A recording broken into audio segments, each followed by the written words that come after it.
जय श्री कृष्ण। कल हम गोकुल में चल रहे भगवान श्री कृष्ण के जन्म की खुशियों की वजह से जो उत्सव है उसकी चर्चा कर रहे थे। आज थोड़ा सा कुछ अलग सोचते हैं प्रभु के जीवन के ही बारे में। आज तक हम लोग जीवन में ज़रा सा कष्ट आता है तो घबरा जाते हैं, परेशान हो जाते हैं। स्थानांतरण या ट्रांसफ़र के नाम से बड़े बड़े लोग डरते हैं, बचना चाहते हैं। मगर संघर्ष सभर संघर्ष सभर जीवन को नापसंद करने वाले, स्वयं को भक्त कहलाने वाले भगवान के चरणों में न केवल शीश झुकाते बल्कि अनेक तरह के साजो सामान अर्पण करते और उसके बदले में अपनी मनचाही मुराद की पूर्ति की कामना करते हैं।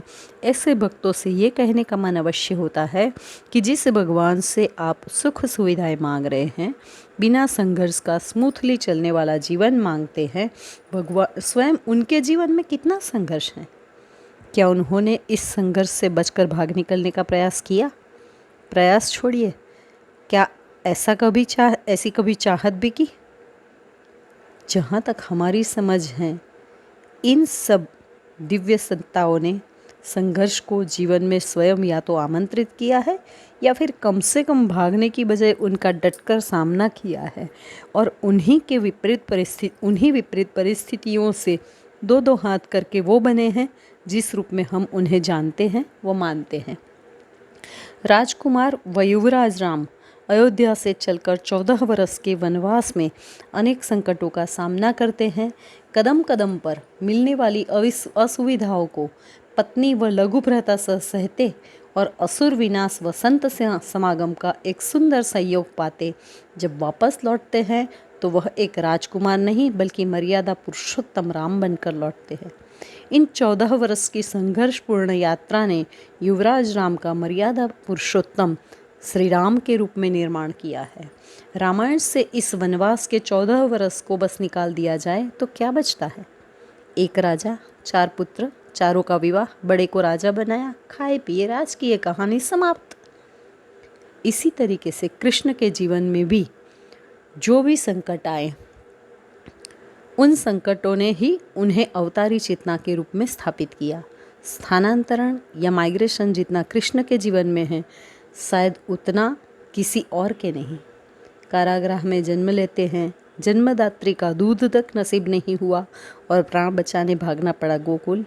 पराए घर में पलकर बड़े हुए, भरपूर प्यार पाया व उतना ही बांटा भी। छोटी सी उम्र से असुरों से संघर्ष व गौ चराना, माने भगवान होकर भी कर्म से निवृत्ति नहीं। फिर 11 साल की उम्र में पहला प्यार, राधा को छोड़कर मथुरा जाना।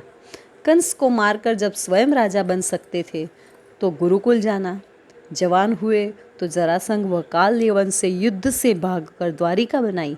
सोने की द्वारिका के राजा बन अब सुकून से रहने का समय आया तो कुरुक्षेत्र में महाभारत का भीषण युद्ध, और फिर अपनों का ही आपसी संघर्ष देख, आपस में कटते मरते देख, एक शिकारी के तीर से सामान्य मनुष्य की तरह मृत्युलोक का त्याग।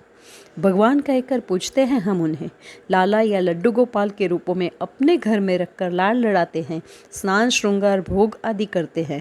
मंदिरों में उनका श्रृंगार सबसे खास होता है। 56 भोग हो या होली दिवाली, हर पर्व पर उनके लिए सब कुछ खास होता है। जगह जगह भागवत कथा के मंचन के रूप में साप्ताहिक सत्संग का आयोजन होता है। कृष्ण भजन करते वक्त भाव विभोर होकर नाचते हैं या फिर भावातिरेक में भाव विह्वलता की स्थिति में अश्रु भी बहाते हैं। पर इतना सब होने के बाद भी अपने आराध्य के जीवन से तमाम प्रकार के कष्टों से संघर्ष के बीच निरंतर मुस्कुराने की उनकी अदा से हम कुछ सीखने को तैयार क्यों नहीं होते? जिनका पूरा जीवन ही संघर्ष की कहानी हो, अपने उस आराध्य से जरा सा संकट आया तो उसके निवारण के लिए याचना करना, न हो पाए तो अपने विश्वास को खो देना, किसी ज्योतिषी, किसी बाबा जी, किसी तांत्रिक के पास दौड़े जाना, या फिर कृष्ण को छोड़ राम, राम को छोड़ शिव, या शिव को छोड़ गणेश, या फिर मातृसत्ता की शरण में जाना। जिसके पास गए हम, उनने जो कहा उसी के अनुसार हमारा पूजा उपासना का क्रम भी बदल जाता है और इष्ट या आराध्य भी कभी कभी बदल जाते हैं। क्या निष्ठा इसे कहते हैं? क्या समर्पण ऐसा होता है? और क्या भक्ति इसी का नाम है? क्या अपने इष्ट से केवल सुविधाएं ही मांगी जाए, और क्या वो केवल हमारी इच्छा पूर्ति का साधन है? भागवत जो बात चिक चिक कर कहता है वो बात हमारी समझ में क्यों नहीं आती? केवल और केवल प्यार की चाह है उन्हें, हम उन्हें वो क्यों नहीं दे पाते? पाया वहीं से जाता है ना जहाँ दिया जाए। क्या पाने से पहले देना भी होता है, ये बात हम भूल गए हैं? क्या जो देंगे वही मिलेगा का शाश्वत सिद्धांत विस्मृत करके केवल भजन गाने या भावुकता से अश्रु बहाने से परमात्मा को पाया जा सकता है? और क्या इतना अनमोल मानव जीवन पाकर यूं ही गवा देना, मुक्ति मार्ग की और ध्यान न देना मनुष्य की समझदारी है? खैर, इन सब बातों को छोड़कर हम कृष्ण के बचपन की ओर चलते हैं, जहाँ संघर्ष है, प्रेम है, माधुर्य है और भी बहुत कुछ है। कृष्ण के बचपन में मिलने वाले असुर, चाहे पूतना हो, चाहे कागासुर, बकासुर या अघासुर, है तो सारे तमस के साथ ही ना। प्रकाश उन्हें कहाँ स्वीकार होगा?